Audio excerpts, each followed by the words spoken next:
ময়মনসিংহের গফরগাঁও উপজেলার মোহাম্মদ নুরুল ইসলাম পৌরসভা ৬ নং ওয়ার্ড রাগাইচটি গ্রামে ৩.৫০% জমি বাসাসহ ক্রয় করেন। বিবাদী মোহাম্মদ আলী হোসেন ৮ থেকে ৯ বছর আগে ক্ষমতার দাপট দেখিয়ে মোহাম্মদ নুরুল ইসলামের সহপরিবারকে বাসা থেকে বাহির করিয়ে দেন। পরবর্তীতে সকলেই গ্রামের বাড়িতে চলে যান। নুরুল ইসলাম 2 বছর পূর্বে দেশে আসিয়া বাসা জমি ও কালাইপাড়ের মৌজার জমি ছেলে মোহাম্মদ মাহিনকে হেবা ঘোষণা দলিল মূল্যে রেজিস্ট্রি করে দেন। মাহিন বাসাসহ কালাইপাড় জমি দখল করিতে গেলে বিবাদী তার সন্ত্রাস বাহিনী নিয়ে মোটা অঙ্কে টাকা দাবি করেন।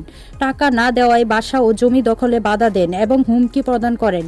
ইহা ছাড়াও 6 থেকে 7 বছর পূর্বে বিবাদী আলী হোসেন তার সন্ত্রাস বাহিনী নিয়ে সাফকাওলা ক্রয়কৃত জমি কালাইপাড় মৌজা মোট 88% ফসলি জমি ও জালেশ্বর গ্রামের বসতবাড়ি দখল করিয়া বাড়ি ঘর ব্যাপক ভাঙচুর করেন। নুরুল ইসলামের বসতঘরে গরু ছাগলের খামার করে।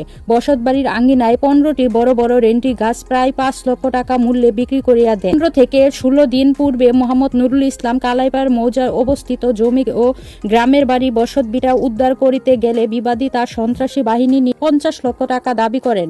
টাকা না দেওয়া পর্যন্ত জমি দখল ছাড়বে না। উক্ত বিষয়ে মোহাম্মদ নুরুল ইসলাম থানায় একটি অভিযোগ দায়ের করেন। গফরগাঁও থানার অফিসার ইনচার্জ জানান, অভিযোগ পেয়েছি, তদন্ত সাপেক্ষে আইনগত ব্যবস্থা করা হবে।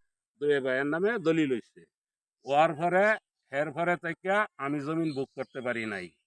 হ্যাঁ বেদহলদা রাখছে, আমি জমিন আইলে আমারে হুমকি দে মাইরা ফেলবো। এরপরে এবার আইসি আয়া গ্রামী ঘরে সবাই ডেকে ধান আটক করছি, ধান আমারে দে নাই।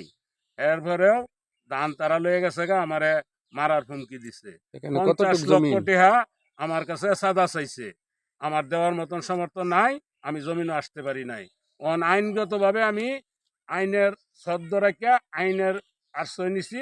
আইনে যা করব আমি তা মাথা ভাইতে লয়ে যাব। এখানে কতটুক জমি? এখানে জমিন আছে আপনার এক একজনের আপনার 84%। আপনার কতটুক জমি বেদখল আমার দিছে? 84% এই ক্ষেত। আর আছে আপনার হেন ধরুন 22%, আরো আছে 3.5। আপনার বাপের পৈতৃক সম্পত্তি? না না না না, আমার কিনা জমি। হ্যাঁ মানুষের এটা কাছে এই আপনার জমি, সাপকালো জমি? আমার সাপকালা কিনা জমি। আমি অভরের কাছে কিনা লইছি। কিনার পরে এই জমি আমার বেদখল দেয়া মানুষের কাছে দায় সুদি দেয়া টাকা পয়সা লইছে। অন হেও দৌড়া ওই যারা দায় সুদি নিছে ওরাও আমারে মানে আটক করবার চা। আমার পিতার নাম রসমত আলী। ভাই আলী হোসেন বড় ভাই সে না ছোট? ছোট। 3 মাসের বয়সের সময় আমার বাপ মারা গেছে।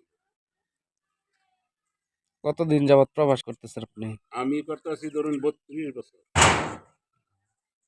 পরে 32 বছরের যত ধন মাল পয়সা আমি তার কাছে বুঝাই দিছি।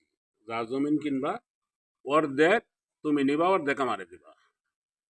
বেইমানি করতাম না। মানে আমরা ছোট ভাইরে বুঝাই দিছি। হ্যাঁ হ্যাঁ, আমার সন্তানের এত না, আমার ওয়াইফের এত টেহা না।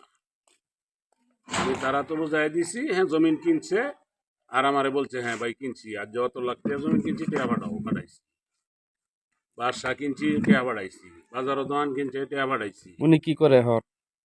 উনি অনেক কন্ট্রাক্টদারি করে আমার টাকা পয়সা লয়ে গেয়া। তো পরিমাণ 15 কোটি টাকা তারে আমার দেওয়া হয়েছে। 15 কোটি টাকা তার কাছে আমার ক্যাশ গেছে, কিন্তু টেহা গেছে আপনার ফুন্ডির মারফতে। যার কাছ থেকে আনছে টেহা হ্যাঁ আছে, হ্যাঁ স্টেটমেন্ট দিবে। উনি কি আপনার ভাই কি না করে? হ্যাঁ তো নাই, হ্যাঁ তো আমার সাথে সাক্ষাৎই করে না। তো আমি কিচ্ছু নিছি না, ট্যাক্স ছিল না, ইনকাম ছিল না, তার কোনো ব্যবসা বাণিজ্য ছিল না। দলিল দেখবেন 32 বছর আগে 34 বছর আগে তার বয়স কত ছিল, হ্যাঁ কি করছিল। এখন এত কোটি টাকা সম্পদ তার কাছে কি হইলো, এটা আমি দুদকের কাছে দেওয়ার লাগে আপনার কাছে আমি নিউজ করি।